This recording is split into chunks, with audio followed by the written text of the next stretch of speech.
Today I want to tell you something. Something very dark that happened to me when I was young. I never called anyone for help that day. I never screamed. And that silence changed my life forever.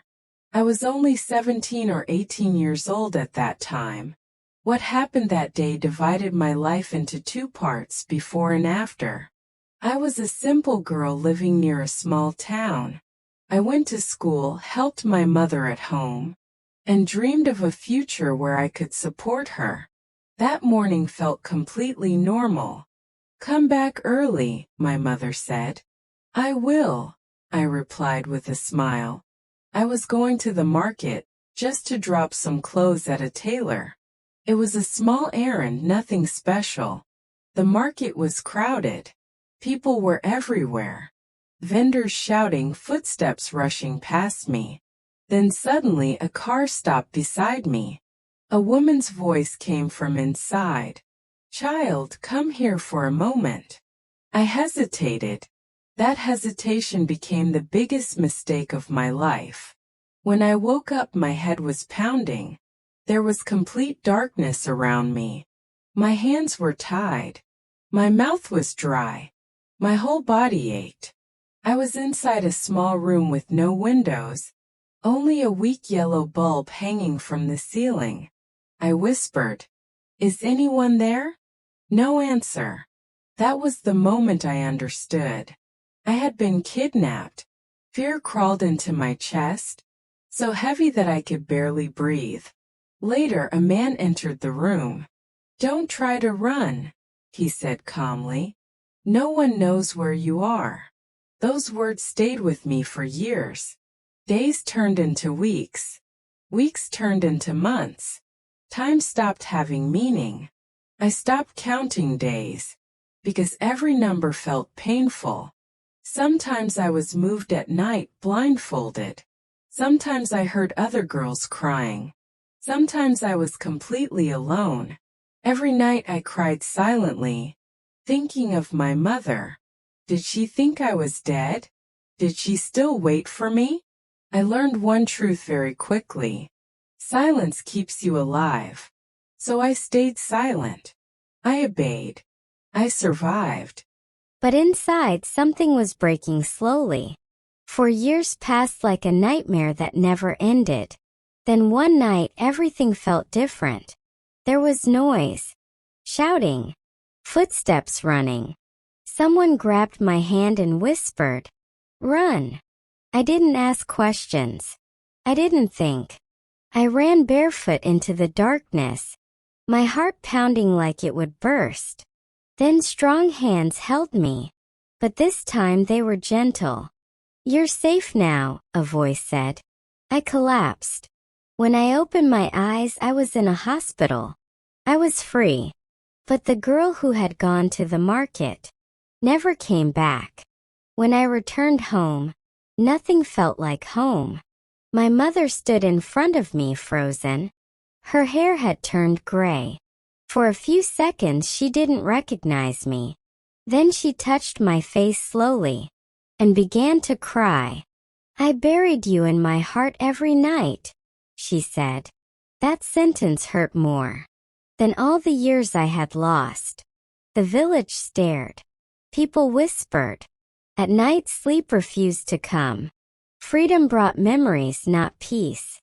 People began talking about marriage, about moving on. Proposals came, but always with conditions. "She has a past." She disappeared for years. Those words reached me, even when no one said them directly. One night I told my mother, "I don't want to get married. I just want peace." She looked at me for a long time, and then nodded. "Survive first," she said. "Everything else can wait." I started teaching children in the village. They didn't know my story. They only knew my kindness. Slowly, I started feeling human again. Years passed. One day, I realized something unexpected. I had survived longer than my fear. I never forgot what happened to me, but I refused to let it define my entire life. Today, people see wrinkles on my face. They don't see the girl who walked out of darkness alone.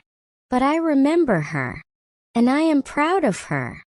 After some time, I started stepping outside again slowly, not because I felt brave, but because staying inside was slowly killing me. The street looked the same, yet everything felt unfamiliar. Every stranger's face made my heart race. Every sudden movement forced me to stop and breathe. I walked with my head down, counting steps instead of looking around. Freedom still felt borrowed, as if someone could take it back at any moment. Some nights were worse than others. Memories didn't come as pictures. They came as feelings. A tight chest, shaking hands, a fear with no face. I would wake up suddenly, convinced I had heard footsteps outside the door. Sometimes I sat on the floor till morning, back against the wall, waiting for daylight to save me. Morning became my only friend. The police case slowly faded. Files were closed. People stopped asking questions.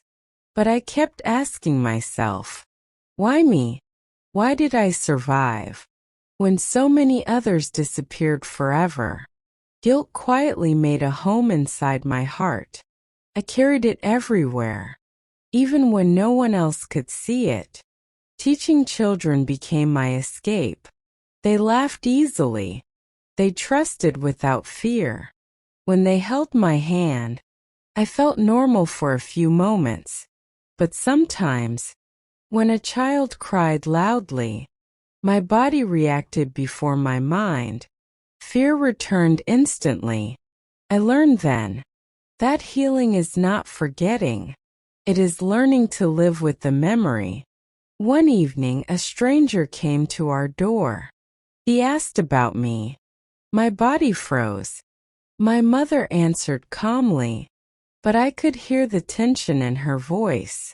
After he left, I locked the door and sat on the floor shaking. That night I didn't sleep at all. Fear does not need proof. It survives on possibility. Slowly I began writing. Not letters, not diary pages, just words, broken sentences, half memories, feelings I could not say out loud. Writing helped me breathe. It reminded me that my voice still existed, even if the world had tried to take it away.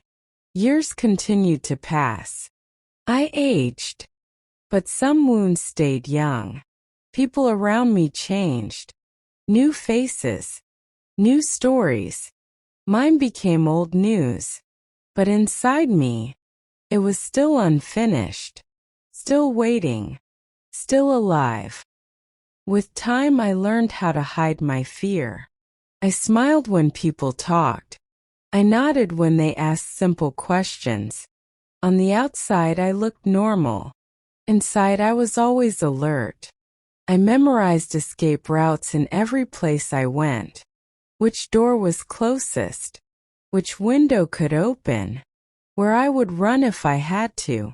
This thinking never stopped. It became part of me. Sometimes people said, "You are so strong." They didn't know that strength was not a choice. It was either survive or disappear. I often wondered who I would have been if that day had never happened. Would I have laughed more, trusted more, dreamed more? Those questions had no answers, only silence. There were days when memories attacked without warning. A smell, a sound, a shadow on the wall. Suddenly I was not there anymore. My body reacted before my mind could stop it. Breathing became difficult. Hands turned cold. People thought I was sick. I never corrected them. Some truths are too heavy to explain again and again. My mother watched all of this quietly. She never pushed me, never rushed me. Sometimes she just sat near me, doing nothing, saying nothing. Her presence reminded me that not everything in this world was cruel. That small comfort kept me alive on my worst days. Years later, a young girl from a nearby village went missing. The news spread fast. That night I couldn't sleep. Her face stayed in my mind, even though I had never met her. Fear returned sharp and fresh, like it had never left. I realized then, some wounds don't close. They wait. After the girl from the nearby village went missing, fear settled back into my bones. Felt familiar. Too familiar. People talked about it everywhere. At water pumps, in small shops, outside houses in low voices. Every word pulled me back. I started avoiding those conversations, but fear has its own. At night I imagined her mother, sitting awake like mine once did, waiting for footsteps that might never return. That thought broke something inside me. I became more cautious than ever.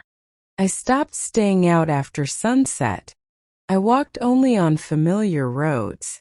I memorized faces, not because I trusted them, but because I wanted to recognize danger.